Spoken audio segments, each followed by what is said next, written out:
hey, I kind of think the Rams might go to the Super Bowl this year. You start going down their schedule.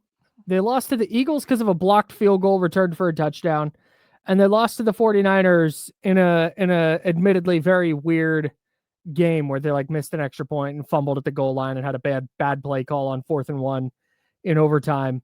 They could very easily be 9-0 entering this game. For sure. And if you just look at how good they are offensively and defensively, I think you can make a pretty strong case that they're the most balanced and maybe the best team in the NFC. And I know, they more or less, the Niners won on that Thursday night game for sure, not to take anything away from it. But I think the Rams would be correct if they came away from that game thinking we should have won that. Like a couple of mistakes here and there. You miss a field goal, you have a fumble at the goal line. That's 10 points right there in a game that goes to overtime that you lose by 3, on top of the fact you had that 4th down play call, the running play to, I think, was it Kyron Williams? Yep. When Matthew Stafford was throwing the ball all over SoFi Stadium from the second half on.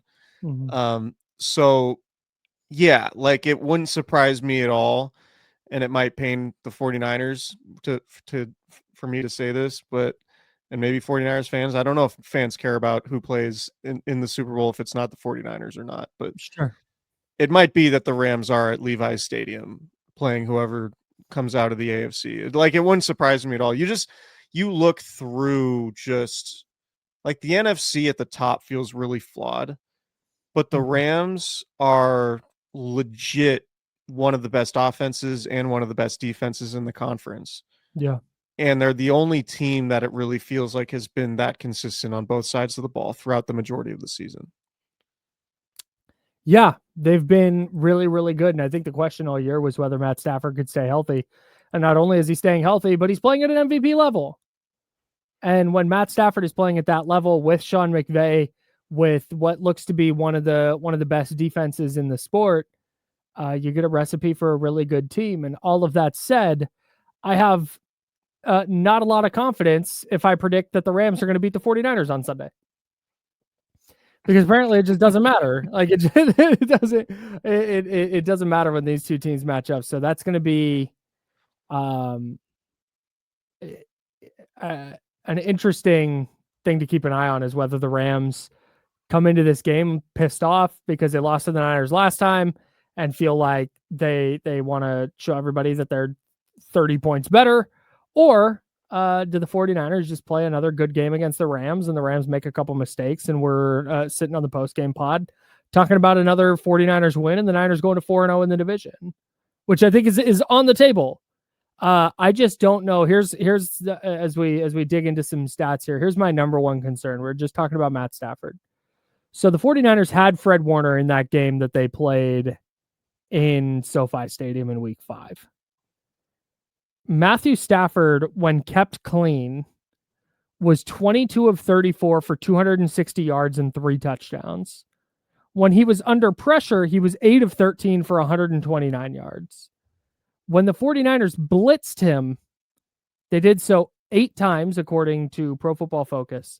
He went 5 of 7 for 33 yards and 2 touchdowns when blitzed. And that was with Fred Warner. And if we're trying to preview how the 49ers go about attacking Matthew Stafford and the Rams offense, I genuinely have no idea what kind of plan they're going to put together that is going to keep him from playing at an MVP level again on Sunday. He's been really good as of late.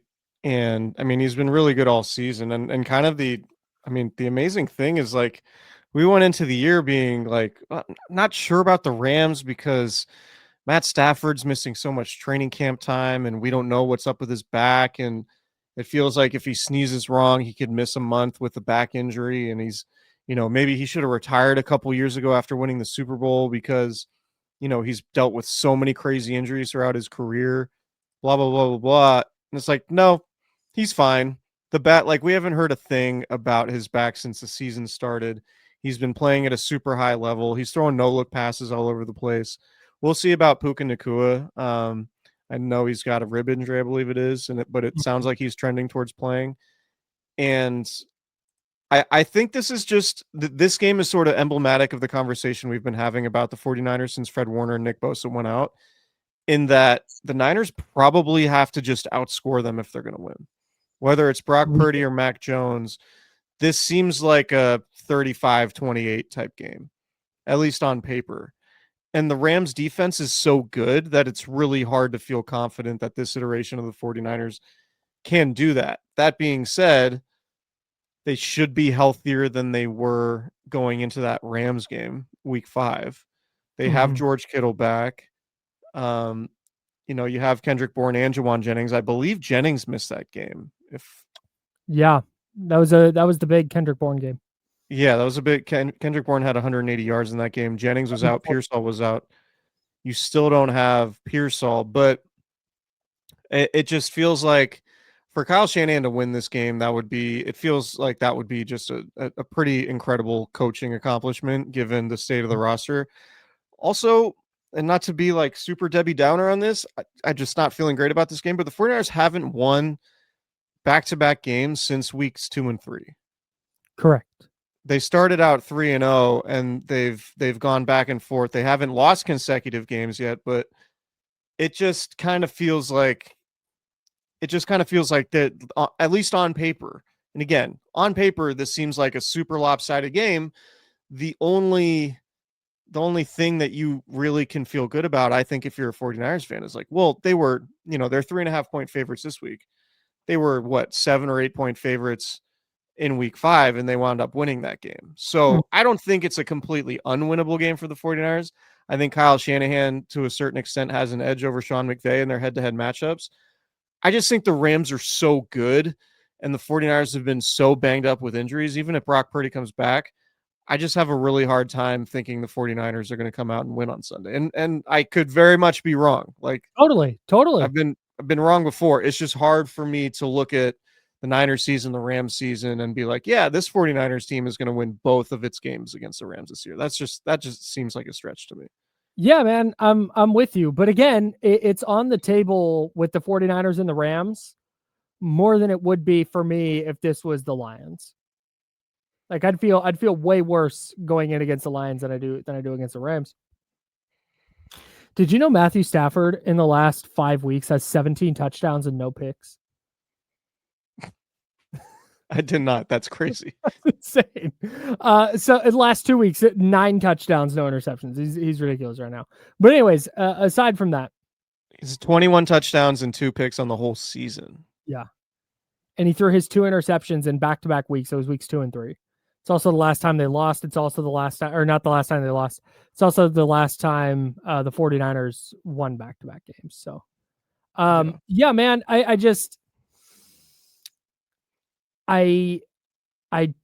trust the Niners coaching staff to have a good plan, but as good as Kyle Shanahan is at locating the Rams linebackers and exploiting them over and over and over again, Sean McVay is just as good at doing that on the other side of the ball.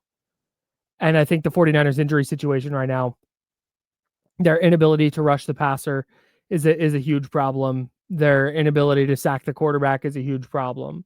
Getting Bryce Huff back this week should help in that regard, but still, he's not a game wrecking player on a week in, week out basis that you can rely on for that. It sort of makes me think when you're talking about the Niners being able to move the ball against a good Rams defense, it sort of makes me think we might see the like ball control, short throws, and try to have 14, 15 play drives where you're eating up 8 minutes of clock and trying to shorten the game. Or if you feel good about your ability to score and you're doing so in 14 or 15 plays, you're A, keeping the Rams offense on the sideline, but B, you just limit their margin for error a little bit. And maybe you get Sean McVay to make a wild ass play call, like running it into the line on 4th and 1 instead of dropping back with his quarterback who had been dicing up a defense all game. I would not expect Sean McVay to make that mistake again. Well, I think that was probably a pretty substantial lesson for him.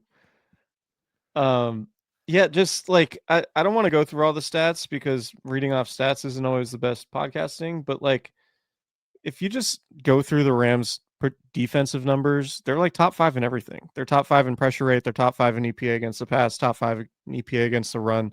Like they have done what the 49ers are trying to do in terms of resetting the roster. Like right, like they won the Super Bowl in 2021, was it? They let go of Odell Beckham Jr. and Von Miller and all of those players, right? They Mm-hmm. have the whole F them picks thing, and then they just completely reload with a bunch of picks. They hit on a ton of talented players, Mm-hmm. and now they're seeing the fruits of it. It's like you have Matthew Stafford and like Puka, who is Puka on his second contract yet? No, Puka Nakua is not even on his second contract yet. I think he's in year 3 right now. Yeah, like one of the best receivers in the league. Kyron Williams, who's a good running back, like it it's just like they if you're looking at what the 49ers are doing from a team building perspective, the Rams should give you hope. And it's kind of conflicting, right? Because the Rams are maybe the 49ers biggest rival. But like the way the Rams have rebuilt their roster at least gives the 49ers a template is like, all right, that's what it looks like. That's what we should do. Mm-hmm. Can the 49ers do it? And are they doing it? I guess is a much different question because they don't, I was talking about this with Josh Dubow, friend of the podcast at Kings Warriors last night. And his whole point was, yeah, maybe these last two 49ers draft classes have been okay in terms of finding playable players, like players who can start for you, players who can eat innings for you. But the 49ers haven't drafted a star in a while. And he asked me the question, like, 2019 they drafted stars, right? Nick Bosa, star. Fred Warner, 2018 draft pick, Mm-hmm. star. George George Kittle. Kittle, drafted star. Um, Debo Samuel, star. Brandon Ayuk, all pro. Mm-hmm. Brock Purdy for 1 year was like Brock might have been the last like quote unquote star player that they've drafted. And I bet you'd get pushback on whether he's considered a star. Sure. Like if he played every season like he did in 2023, you'd say he's a star Yeah, because he was an MVP candidate. But he hasn't played at that level for injuries and whatever other reasons since then. And the Rams are kind of doing that. Like the Rams have Jared Verse and they have Puka Nakua and just a bunch of other really good players on their roster, and they're super well coached. Mm-hmm. So if you are like that's what the good version of this 49ers rebuild looks like. But there hasn't necessarily been proof yet that the 49ers are doing that. Although they are 6-3. So what do I know? Like Sure. maybe I'm totally wrong about that. But it But they're just six feels and like three. They're 6-3, and their best player is one they traded for. sure. Like so, to that Sure. point, you need to at some point find a Jared Verse or a Puka Nakua, and you have to. Finding starters is great, but yeah, you have to hit on those star level players because having those star level players on rookie contracts is how you contend consistently. That's how the 49ers did it. Like that was the whole key for them. Yep. It was like when they went to the Super Bowl in 2019, all the rookie contracts. Debo was a rookie. Nick Bosa was a rookie. Fred Warner was in his second season. George Kittle was in his third season. Like it was Jimmy Garoppolo was on a big contract, and then it was just Richard Sherman was on a decent sized contract. I think DeForest Buckner on the back end of his rookie contract. I think he was. Eric Armstead, I think you had paid at that point. Oh yeah, no, Buckner was because that's why they traded him the next offseason. That's right. Yeah, he was 2016. So, yeah, man, that's the whole thing. So if you're a 49ers fan and you're like out on the way the 49ers are rebuilding, the successful version of it is what the Rams have done. But I'm not going to sit here and tell you that the 49ers are successful in doing it right now. No. Although they are 6-3. I'm shrugging. I don't know. Yeah, man. Having a quarterback who is awesome and stays healthy is good. Drafting star level players is good. Like there's ways to do this right. And I think the 49ers are trying, but we're not going to know until we see what these draft classes look like over the next couple of years. Yeah. Kyle, speaking of star level, Great transition. sglambchops.com is the website. Lamb Chops is the official clothing provider of Candlestick Chronicles. Their fall line is out now. It is fire. This black sweater might be my favorite article of clothing at the moment. Yes. Big hoodie guy. I'm wearing a Lamb Chops micro fleece hoodie at the moment too. If you're watching on our YouTube channel, but this black sweater, it's just flawless. It feels like you're wearing a hug. It's just unbelievable stuff. The classic fall T-shirt is great. The blue sweatsuit. I have other like sweatsuit type items from Lamb Chops. I love them to death. Sure. Wear them out, wear them working, wear them around the house. Just super. Do you have an apt descriptor for how well that sweater fits? I said it feels like you're wearing a hug. That's the best thing I could say about it. I would say it fits extremely well. Okay. Just clarifying. They also make, of course, the Candlestick Chronicles merch. Search Candlestick in the search bar when you get to sglambchops.com. You'll find the t-shirt and the hoodie, both phenomenal. Cannot say enough good things about it, and would look great at a 49ers game. Maybe you would it? Cop your Candy Cron merch on this week and then wear it to Niners Rams Sunday. I think that would be pretty sick. My friend, probably going to be perfect hoodie weather in Santa Clara. The homie Lauren, who lives in North Carolina, bought a Candlestick Chronicles t-shirt and wore it the other day out in North Carolina. And she said multiple people asked about it. So if you're listening to this podcast because you heard about us from Lauren in North Carolina, salute, hello. Just a lot of North Carolinians locked into Niners Tar Rams Heels / Blue Devils, whatever makes you happy. Wolfpack. Oh yeah, NC State. They're sneaky tons of colleges in North Carolina. What's UNC Wilmington? Sure. Bulldogs or Wildcats or whatever. Greensboro. You got App State.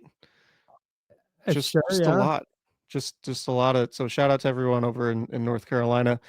Make sure you go to sglambchops.com. Use promo code Candlestick20 to save 20% off your order. I believe they do free shipping on orders of $100 or more. So you could really save a bunch of money if you put together a nice little care package for yourself at sglambchops.com. Lamb Chops, join the herd. Who else sponsors this show, Chris? Thanks for asking, Kyle. This episode is brought to you by Prize Picks. You and I make decisions every day, but on Prize Picks, being right can get you paid. Don't miss any of the excitement this football season on Prize Picks, where it's going to be right. All right. I have a six pick flex play. Excuse me. Oh my God. For Sunday's game between the Niners and Rams. I'm feeling really good about it. I'm really loving the multiplier. I think we might have a winner here. Hopefully we can do some celebrating on Sunday. I have Eddie Pinheiro, or Eddie Dinero, as some 49ers fans have been known to call him, more than 1.5 field goals made. I think that's more or less a layup. Same with Christian McCaffrey, more than 52.5 receiving yards. I think he's good for 80 to 120 receiving yards in any given week. Kyle Juszczyk, I kind of love this Kyle Juszczyk play where they think he's just not going to do anything in the passing game. And then it's just like one of those wheel routes or one of those screens. Kyle Juszczyk picks up 12 yards the more than hits. And 6.5 receiving yards for Kyle Juszczyk. I'm definitely taking the more than 6.5 there. Kyron Williams, don't love the 49ers defense against him. I'm going more than 63.5 rushing yards for him. I'm also going more than 265.5 passing yards for Matthew Stafford for all the reasons that we've discussed so far. And I'm going with my one demon play is a George Kittle touchdown. So those are my 6 picks. We have if we hit all 6, that's a 27x multiplier. Nice. So that could be fun. And then, if with the flex play, You can get 5 out of 6 or 4 out of 6 and still come away in the green. So make sure you download the Prize Picks app today. Use promo code Candlestick to get $50 in lineups after you play your first $5 lineup. That is code Candlestick to get $50 in lineups after you play your first $5 lineup. Prize Picks, it's good to be right. We haven't seen the play action flow right throw back to a wide open Kyle Juszczyk play in a long time. Kyle Juszczyk due for like a 50-yard reception. Probably saving it for Rams week. Yeah. It just feels like when Kyle Shanahan's really cooking and the plays are scripted in like the first 2 drives, and they're kind of like doing this and like giving it to everybody's touching the ball. It just feels like Kyle Juszczyk always gets one of those touches. And 6.5 yards just feels like a gimme.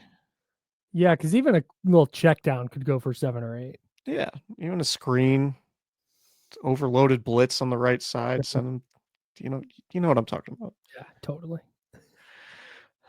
No, man, this week is tough because it's hard to, like I said, look at this game objectively and say there's any real evidence to feel great about the 49ers aside from just the anecdotal evidence of Kyle Shanahan.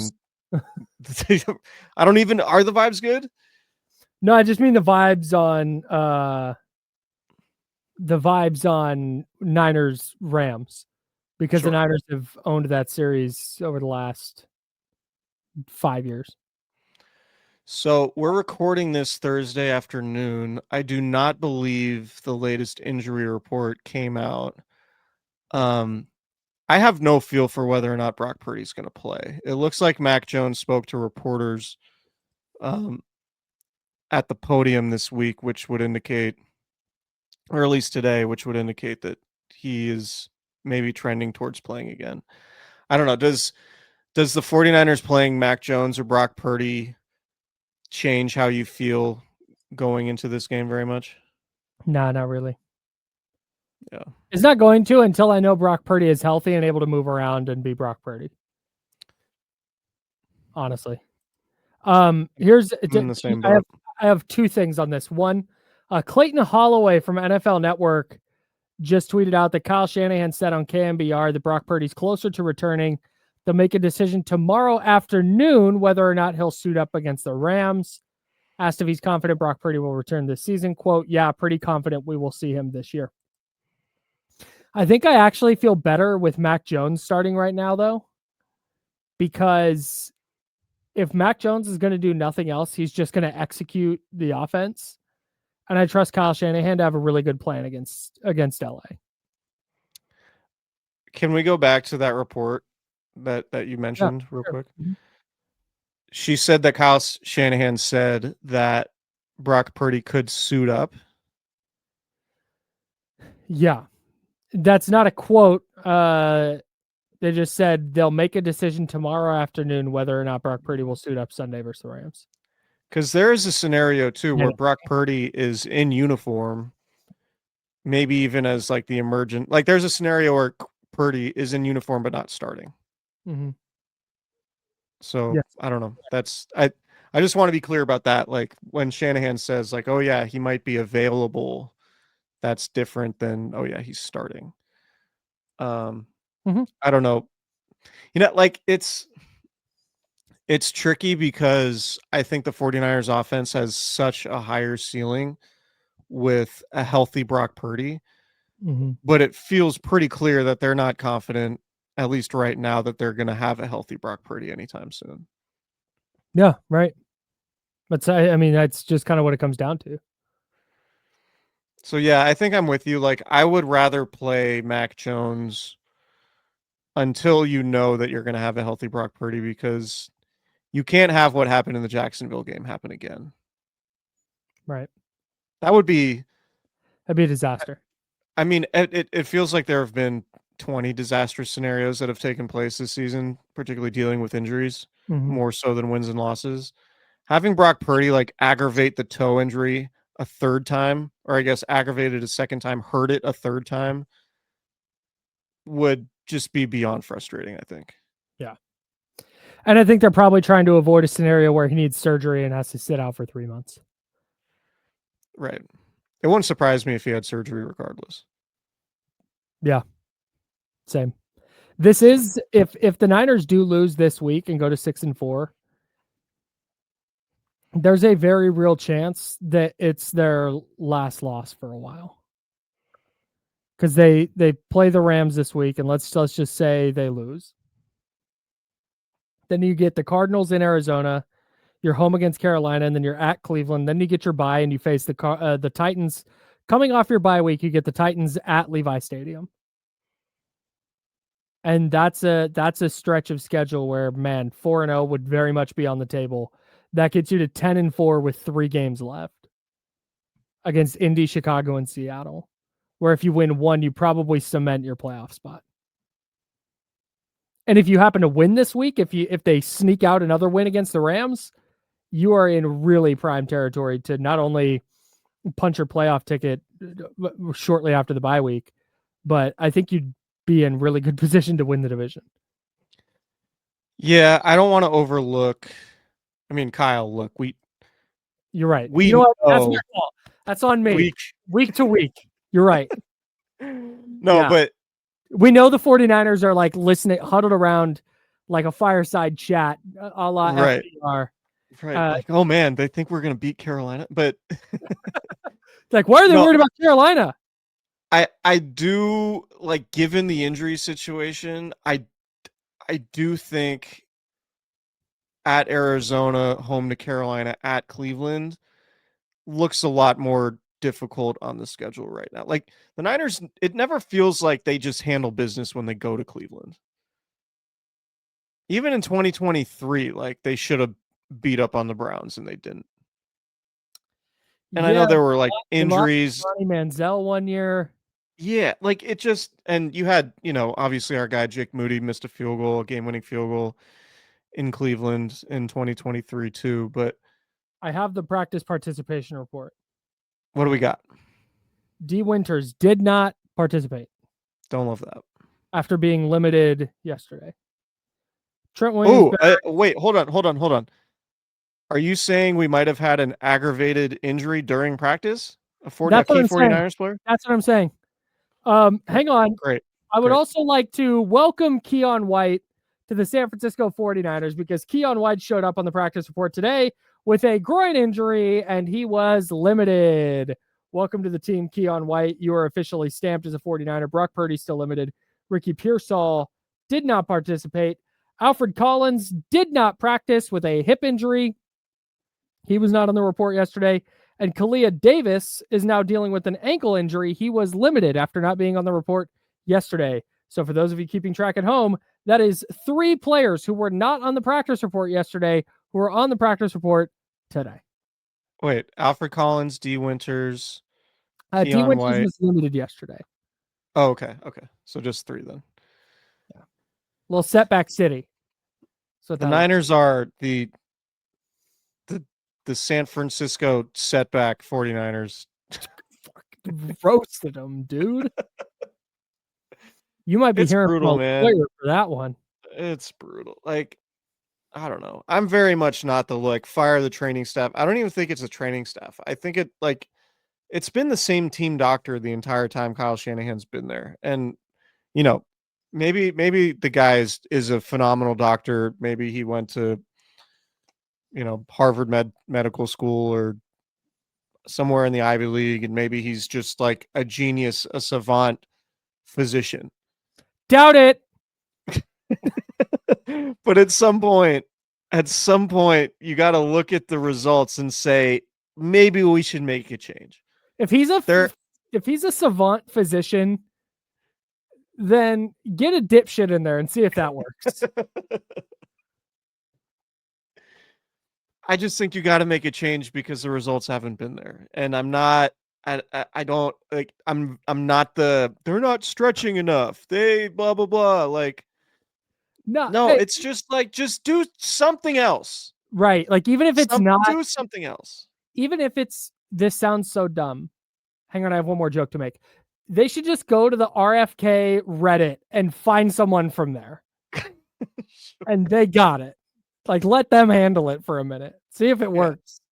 No, I'm with you, man. Because you can't, like, Fred Warner, there's no training staff in the universe that's going to stop the Fred Warner injury from happening, right? Like, Right. just that stuff happens. But at some point, you just, and again, this sounds dumb, but you just change the vibe. Like, hang on, we're just going to try something new. Maybe your ideas aren't bad, and maybe they're not working, but we need somebody different, a different set of eyeballs in this building just to switch something up. Yeah. I don't think I think it's a team doctor thing more than a training staff thing. We should own an NFL team. We would crush it. Buddy, if I owned an NFL team, you would never see me. You would never hear about me. I would hire somebody and just be like, you make every decision. I'm going to be playing golf permanently.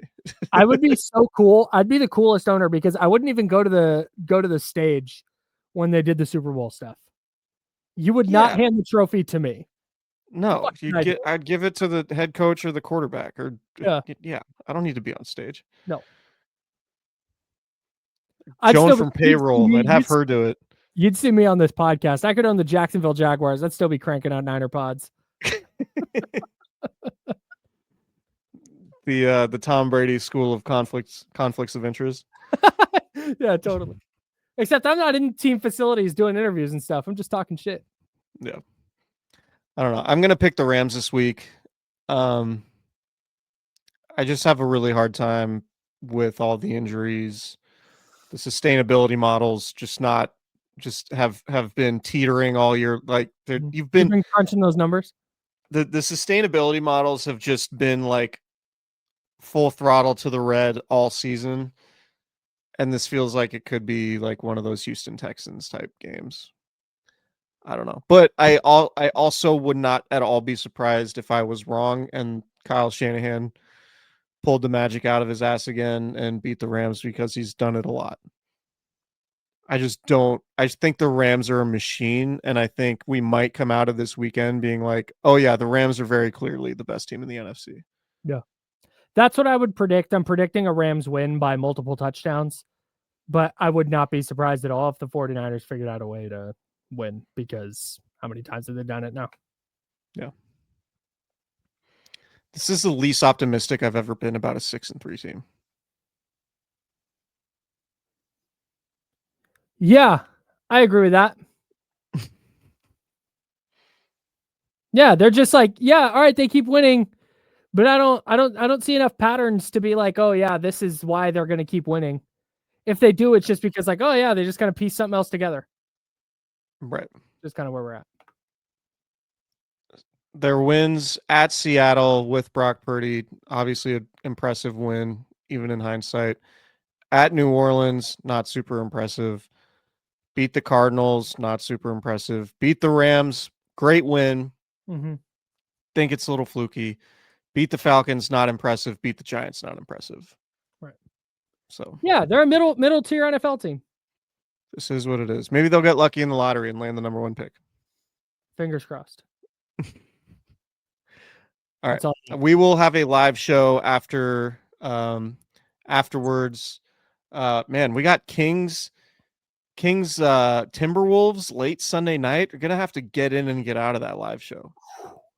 Shout out to Craig and Jordan over at Lamb Chops. Shout out to Cooperage Brewing. Go get your Candlestick Chronicles Hazy IPA. Drink all of their beer. Go to both of their locations in Santa Rosa. Amazing stuff. CooperageBrewing.com. You can order their beer online to your door. Do that. Can't recommend it enough if you're 21 and within the state of California. All right, we'll see you guys Sunday in our live show. Subscribe to our YouTube channel. See you later.